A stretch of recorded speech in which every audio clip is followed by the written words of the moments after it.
नाज़रीन आदाब, मेरे YouTube चैनल उर्दू गज़ल दरबार में आप सबका इस्तकबाल है। गज़ल का मतलब पेशा खिदमत है।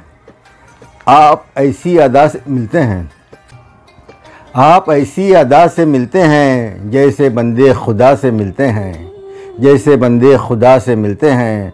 भूल जाते हैं सारी दुनिया को, भूल जाते हैं सारी दुनिया को, जब भी उस दिल रुबा से मिलते हैं, जब भी उस दिल रुबा से मिलते हैं।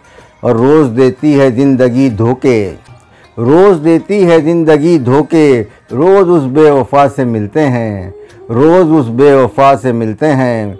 वादा होता नहीं कोई पूरा, वादा होता नहीं कोई पूरा, सिर्फ़ झूठे दिला से मिलते हैं, सिर्फ़ झूठे दिला से मिलते हैं।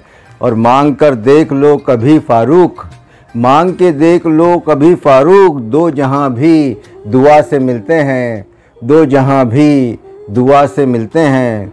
आप ऐसी अदा से मिलते हैं जैसे बंदे खुदा से मिलते हैं। शुक्रिया नाज़रीन।